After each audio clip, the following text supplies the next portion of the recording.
No one noticed the past of the old soldier standing at the gate of the base, until the ascent of a plane brought his Korean War heroism to light.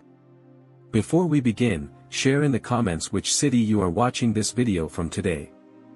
Nellis Air Force Base, gleaming under the scorching desert heat of Nevada, was both a pride of technology and a ghost of the past. While the base echoed with the screams of jets, every shadow falling on the concrete runways carried the memory of a past flight. And that morning, in the hazy light of August 1925, the old man who quietly appeared at the base gate seemed like the embodiment of those memories. The uniform he wore had become a faded relic, the cufflinks were scratched, the shoulders worn but still proper. In his hand, he held a cane carved from walnut wood, topped with a worn star emblem. His name was Hank Grayson. But that was merely a name written in official documents. No one there knew who he really was. Young soldiers noticed him but passed by with respectful indifference. Probably a retired captain, one whispered. Just visiting. But young pilot Tom was different from the others. An officer with a keen sense of observation and a curiosity for the past. In Hank's stance, Tom saw extraordinary discipline, in his eyes, a silence forged by storms. That man was a story, and Tom was determined to unravel it. When the deafening sound of a jet engine roared and the metallic gleam of a plane climbing into the sky reflected on Hank's face, he lifted his head and smiled faintly. For a moment, he gripped the handle of his cane tightly. Then he slowly rolled up his sleeve. On the inside of his arm appeared an almost faded tattoo, an eagle with open talons, and beneath it, the number 1950. Tom's eyes widened. 1950. But this man is at least 90, he thought. How is that possible? The eagle's symbol represented the Air Force's Special Operations Unit, and the star was an honor given only to the highest-ranking pilots. And 1950, the fiercest year of the Korean War. But this date clashed with Hank's physical age. If he had been at least 20 during that war, he would be nearing 100 now. Yet, he stood tall, like a sentinel, leaning on his cane. Tom realized this man wasn't just a visitor. Who had called him to the base? Or had he come on his own? Why today? As these questions gnawed at his mind, Hank suddenly turned his head toward Tom. Their eyes met. In the old man's gaze, there was an indescribable determination, and a kind of recognition. As if he had seen Tom before. Or perhaps, he already knew what Tom would become. Suddenly, the guard at the base gate received a call over the radio.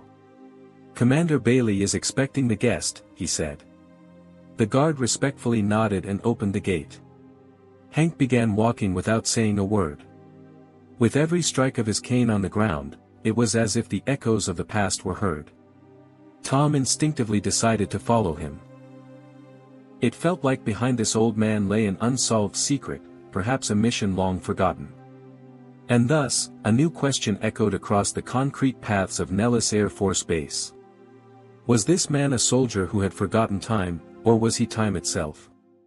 After that incident, Tom approached Hank without hesitation. "Mr. Grayson," he said, his voice slow but respectful, "that tattoo, it has a meaning, doesn't it?" For a moment, Hank's eyes clouded over. It was as if a memory, summoned from a very distant place, had come alive in front of his eyes. He leaned slightly on his cane, closed his eyes.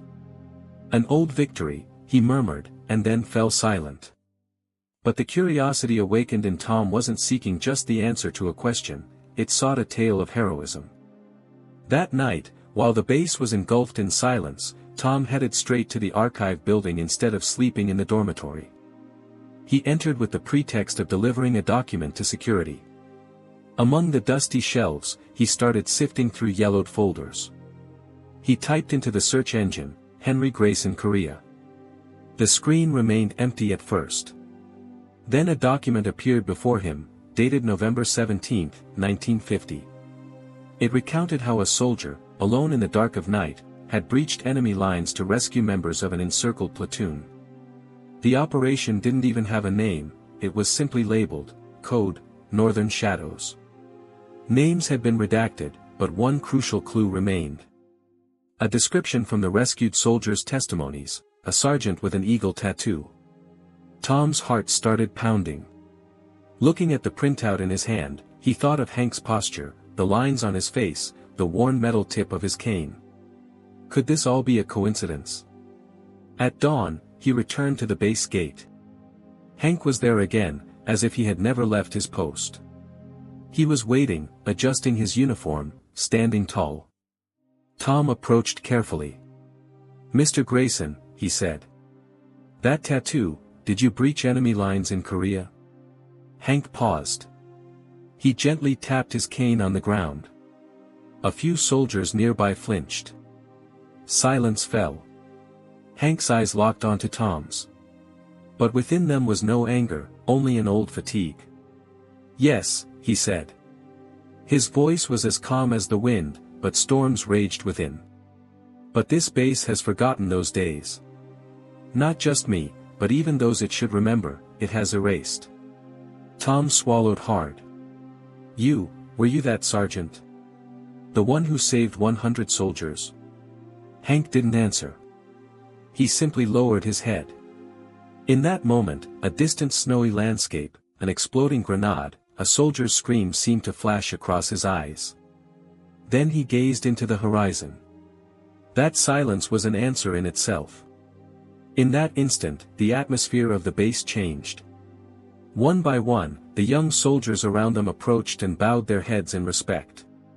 No one spoke, but everyone understood. That old man was a legend, silent, untold, perhaps even a forgotten hero. And now, that tattoo wasn't just a mark, but a legacy.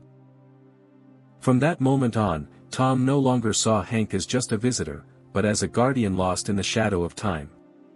And Hank, for the first time in years, felt that he was no longer alone. Tom had woken up early that morning. There was only one thing on his mind, Mr. Hank Grayson. The old man's quiet but resolute stance had sparked a difficult-to-describe curiosity within Tom. After morning assembly, the young soldier found Hank again at the base gate, standing in the exact same spot. Leaning on his cane, gazing into the distance, as if lost in memories from years ago. With every soldier who passed by, he gave a nod of acknowledgement.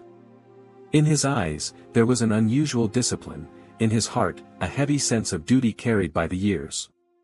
As Tom watched him, he couldn't help but think, this man couldn't simply be a retired soldier.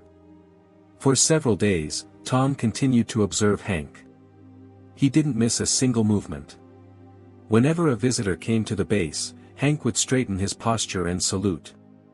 Among the younger soldiers, it was rare to see someone who showed such respect for the uniform. Moreover, it seemed he wasn't doing it for anyone, but for himself. Finally, Tom couldn't hold back any longer. He went to the base commander. "What do you know about Mr. Grayson?" he asked, hesitantly. The commander removed his glasses and looked at Tom carefully. "Henry Grayson. He's a quiet man," the commander said, furrowing his brows. "He doesn't talk much with anyone. But sometimes he stands in such a way, like a commander himself. In fact, once during a training exercise, he prevented a plane from crashing. No one really understood what he did, but his reflexes, his determination. He's not an ordinary man." Tom told him about the tattoo and what he found in the archives, the eagle tattoo, the Korean War report. The commander looked surprised. "An eagle tattoo? Are you sure?" he asked. Tom nodded. The commander leaned over his desk and pulled out an old folder. "Look," he said. "This file has been sitting here for years. It can only be opened with high-level clearance. But if what you're saying is true, maybe you've shed light on a long-hidden secret." That night, Tom delved into the deepest parts of the base archives. He scanned Korean War records, encrypted documents, censored reports, missing pages. But eventually, he found a report. In 1950, near the North Korean border, there was a base surrounded by enemy forces. Under heavy bombardment, all communications had been cut off. A sergeant, leading a small team, had launched a night raid, breaking through enemy lines and rescuing 100 soldiers trapped inside. Moreover, the soldier was recognized by his eagle tattoo. The name mentioned in the document took Tom's breath away, Sergeant Henry Grayson. The next morning, Tom went to Hank with the document in hand. Hank was there again, standing with the same determination. "Mr. Grayson," Tom said, his voice slightly trembling. "That tattoo, did you break the enemy lines in Korea?" Hank turned his head. He slowly tapped his cane on the ground. His eyes locked onto Tom's. There was no anger, no denial, only silence.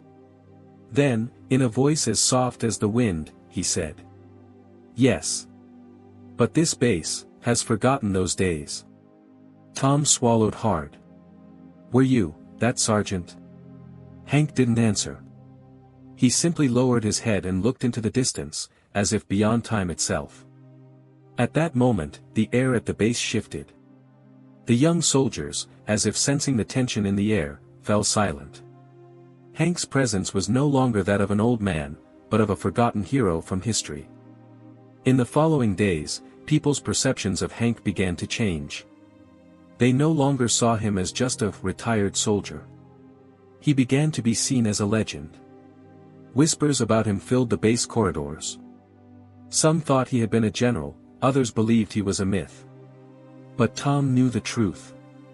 This was the rediscovery of a forgotten hero. And perhaps most importantly, the first person to remember him was a young soldier quietly following his trail. After learning Hank's true identity, Tom couldn't sit still.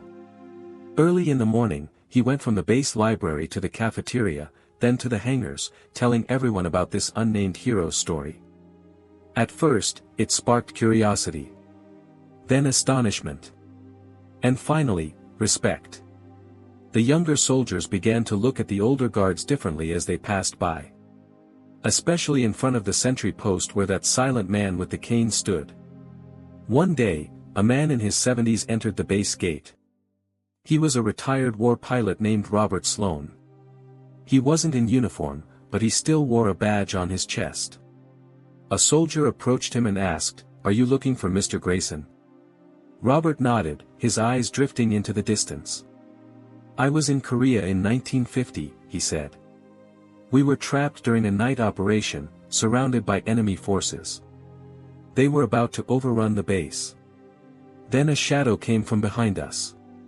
Silently, just like an eagle. That shadow saved us." His eyes filled with tears. "That man was Henry Grayson. I owe him my life." This testimony sparked a flame at the base.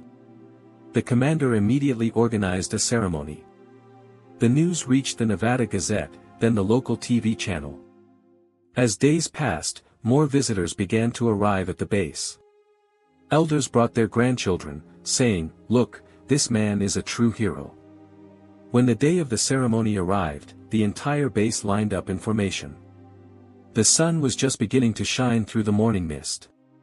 Hank wore his military uniform for the first time in years. Perhaps there wasn't a gleaming medal on his chest, but his silence spoke louder than anyone else in that square. Leaning on his cane, he slowly walked up to the stage. He revealed his tattoo, an eagle clutching a star in its talon. The soldiers saluted, some unable to hide their tears. At that moment, another elderly man stepped forward from the crowd. "Do you remember me, Sergeant?" he asked. "I'm James Mallory. I was inside the cargo plane you protected. If it weren't for the Hawk 12 call you sent, we'd all have been lost that night." A murmur rippled through the crowd. This was not a single act of rescue. Countless lives, long forgotten, were now returning one by one. At the end of the ceremony, Tom handed Hank a small note. On it was written a single sentence. "The base is proud of you." For the first time in a long while, Hank smiled. He slowly raised his head and looked at the sky. "Maybe the eagle still flies here," he said quietly. From that day on, the base personnel called him only Sergeant Hawk. His title could not be measured by general ranks or war medals. Months later, the National Military Museum wanted to honor Hank. He sent them a box containing his uniform, the map he used that night, and a rusty whistle he always carried in his pocket. Engraved on the whistle were the letters, HG. At a special ceremony held at the museum, an elderly woman took the microphone. "My father never forgot you," she said. "When he passed away, we found a letter he had written about you under his pillow." Hank averted his eyes. He placed his hand on his chest and saluted. The ceremony ended in silence. But a question echoed in everyone's hearts. Have you ever known someone like Hank? A silent, forgotten, but true hero of history.